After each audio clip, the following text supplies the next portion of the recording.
Студио за всеки, който има какво да каже.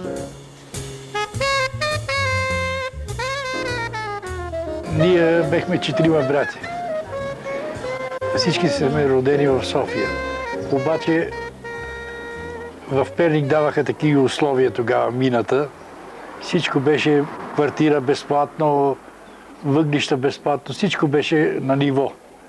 И от София се преместих в Перник и аз мога да кажа, че Перник ми е родния град. Още съм на 7 години, ние дойдехме в Перник, аз бех на 7. След това завърших гимназия в Перник.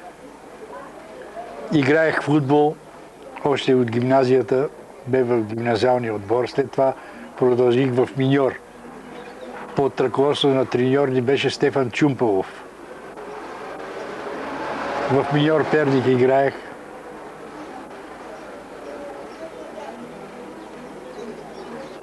И имам прекрасни спомени от Перник.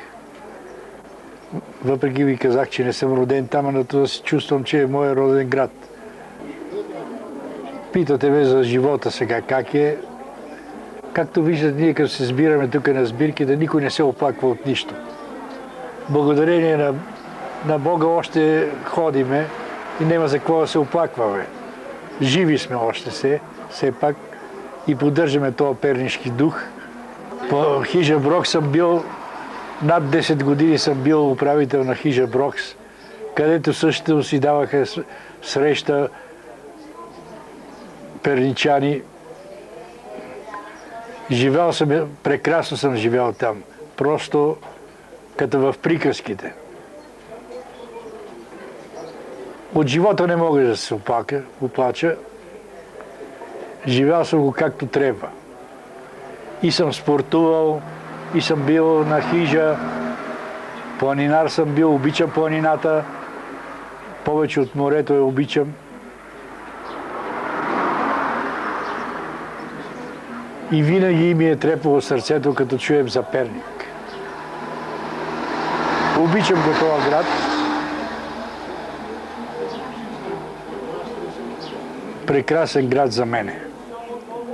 Който не е живял в Перник, той не го обича. Перник е един прекрасен град за мене и винаги ще остане, докато съм жив в сърцето ми. Венко Петров Стоянов, Венко Шулето. Брат ми беше един от големите спортни журналисти, Стефан Петров. Да, той е известен. Известен журналист. Ние бехме 4 брата. И това моето поколение, цял Перник не знаеше нас, братята. Шулетата и щаерите. На двамата викаха Шулета, на другите щаери. Брат ми беше завършил италианска гимназия и имаше на шапката Шуле Итаяно, там му беше известен прекора Шулето. На него му викаха Стефан Шулето и на мене Венко Шулето.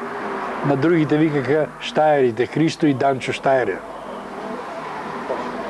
Приятно е на човек да се събере с стари перничани и екс-шампиони по плуване, водна топка, лека атлетика, бокс, конна езда, борба, волейбол, баскетбол, каквито Перник беше град на големи спортисти.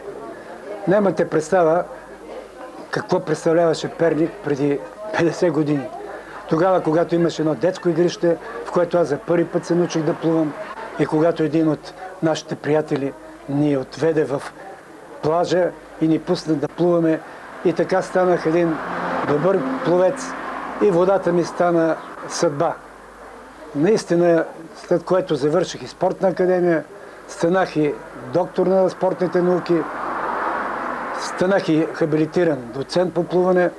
Дълги години работех в политехническата академия, университета. След което и бех тренирал националния отбор и на водна топка по плуване за спортове. Така или иначе, целият ми живот премина във водата. Благодарение на Перник, когато всички ние перничани правихме един голем елит в плувния спорт. 5 човека бяхме и спечелихме държавно първенство на България. Не е зле да подчертая и това, че града в последно време брави този спорт. Ето сега на няколко пъти ходихме в комисията при Васил Иванов да молиме този басейн да се запази като спортен басейн. Уви, бизнеса наделя и всичко това остана за развлечение и забавление. Въпреки това надявам се, че младежта един ден ще ни замести. Прощавайте. И година след година станахме на 75 години, когато вече не ни издържат добре годините, но се стараем. Ето и сега имам една физическа кондиция, плувам редовно, тичам тук в парка, занимавам се с физически занимания и може да се радвам на една добра физическа дееспособност. Това сме перничани. Да, перничаните обичаме спорт. А тук, както всички вече знаят, се събираме толкова много перничани от това време, а и нови идват, млади хора, които... Да, чест прави на такива наши приятели. Ето в момента тук е и бившия рекордьор на България на копие, Начко Буков, мой съученик. Тук е бивш екс-шампион на конна езда, Данчо Погонски. Изобщо тук се събираме поради причини спортисти. Много е приятно. Какво казвам се, Начко Георгиев Буков. Сега в момента съм пенсионер. На 14 юли, когато е Френската революция, ще направя 75 години пълни и ще започна 76-те. От скоро време посещавам на Кольо Раковски заведението, където се събира група от спортни и други деятели на Перник, с които сме били в много добри връзки от много време. В Перник съм учил до стария пети гимназиален клас, където съм се научил и съм получил първите стъпки в спорта от Кирил Такев и от Андрей Лазов. Това са двама велики български лекоатлети, които ме закърмиха със своята спортна дейност и аз станах спортист. И целият ми живот премина само в спорта. От 1943 година до 90-та година съм се занимавал само с спорт и никога с друго нещо. Бех състезател по лека атлетика, Кирил Такев ме научи да бягам препятствия, да скачам висок скок, да хвърлям копие, Валтер Георгиев, Георги Георгиев, първият майстор на спорта на висок скок и много други спортисти. Там видях за пръв път как играят волейболистите ни, най-напред босички, а след това станаха световни майстори на спорта по волейбол. Като лекоатлет мога да кажа съвсем скромно, че станах шампион по дълъг скок и хвърляне на копие, след това станах шампион и на десетобой, след това станах шампион и на петобой и въобще целият ми живот премина в спорт. А след това 29 години съм работил в Българската федерация по лека атлетика като старши треньор по хвърленията, а след това и председател на треньорския съвет и така нататък.